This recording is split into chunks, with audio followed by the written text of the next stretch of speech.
Hello everyone, I'm here today to talk about my top tips for starting running.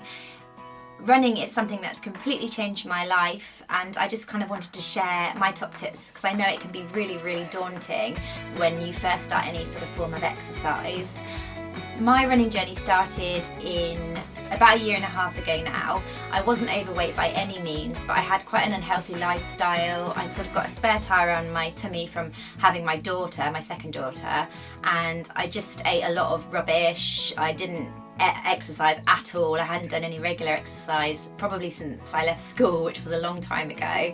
And yeah, I just generally wasn't very fit. I got out of breath going up the stairs, and in January of 2014 I thought, you know what, this is enough. I need to kind of look at my outlook on my lifestyle and my fitness a little bit more, and for some reason I decided to start running. I did originally join the gym and it just wasn't for me at all, so one day I went out for a run and surprisingly I quite liked it, and since then I've lost just over 2 stone. I've since actually put back on just under a stone. Losing 2 stone was actually it was probably a little bit too much weight for me, and I didn't look healthy. I think I just kind of couldn't quite get the balance right with sort of exercising and healthy eating, but now I'm kind of at a comfortable weight. I feel really healthy. My outlook on my fitness has really improved. So I just kind of wanted to give my top tips on starting running. Number 1 is invest in a good pair of trainers.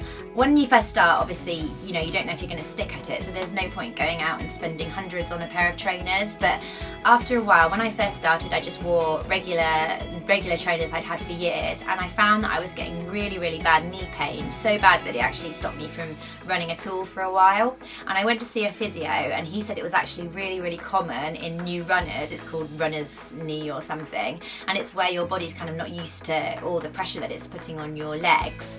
And he told me to go to a sports shop and get my gait analysed, and basically all that means is you run on a treadmill for a few minutes and they test your how you're running and kind of how your feet turn in and out when you're doing so. And yeah, so I have these trainers now, and I think they were about £100. Obviously they're not cheap, but since I got them, which was a year and a bit ago, I haven't had any sort of knee pain at all. Number 2 is go at your own pace. There's so many different apps you can get and so many different programs you can follow online. There's Couch to 5K and all these different things, half marathon plans. And when I first started, I used the Couch to 5K plan, and I just found that I wasn't enjoying it. I'm not very good at sticking to a schedule, so it was run this amount then walk this amount, and I just really didn't get on with it. So all I did was just run, and I ran as far as I could. I think I ran half a mile on the first time, and then I increased it a little bit. If I needed to walk, I walked, and I just found that a lot more of an easy approach for me than sticking to a plan. I just kind of found that I enjoyed it more, and I got Number 3 is record your times. And times aren't for everybody. You could just go out and run and just enjoy the running with your music, but for me I found that recording my times was a really good motivator because it made me sort of want to improve down every time, and still even now, which doesn't happen that much anymore, but getting a personal best on my time is really great. So there's so many different ways that you can record your times. When I first started, I used the Nike Plus app, which is free on your phone, and I found this to be amazing. It records all your times, records all the distance you've done. It gives you kind of motivational kind of quotes from celebrities along the way, and you can post to social media, because again, going on social media is quite a big motivator because people kind of support you on there. As I got on and sort of started doing it a bit more, my husband bought me this for my birthday, which is the Nike running watch, which again, it's the exact same software as the app, so it feeds through, so I can still, if I use this, it still feeds through to the app.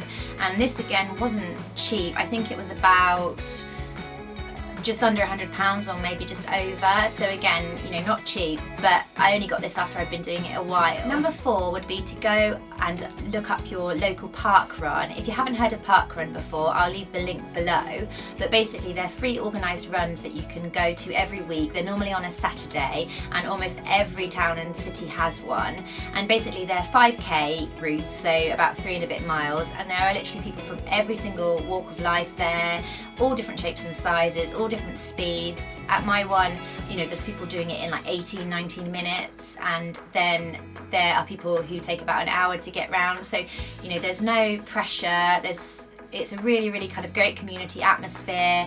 You get, you go around and then you get your time, and then they either text it to you or they put it on the website a bit later.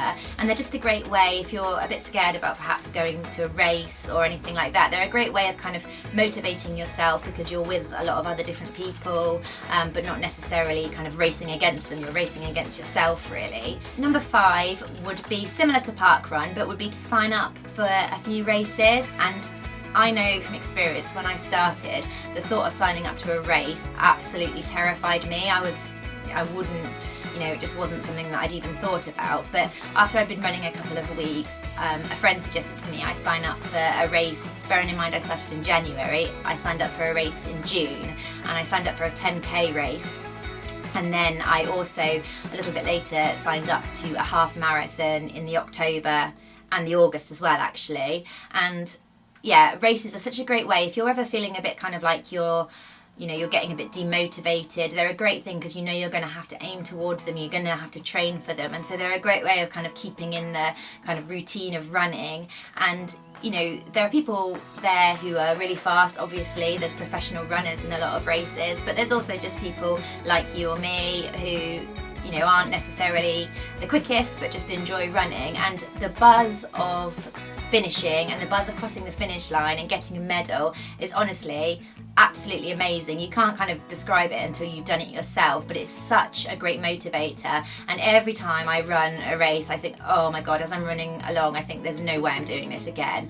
And then the buzz of crossing the finish line always makes me go up that night and sign up to some more. It's such a great motivator, and it's such a great way of kind of keeping in the routine. So I hope those tips have helped. Like I said, when I first started running, I couldn't run half a mile. I'd not run or done any sort of regular exercise since I left school, and running's become a huge part of my life now. You know, there's obviously stages where I don't run for a couple of weeks, where I feel lazy, but it's kind of ingrained into me now to run. It's just become part of my day-to-day life, and I would 100% recommend it to anyone who's kind of thinking about starting but maybe a little bit scared.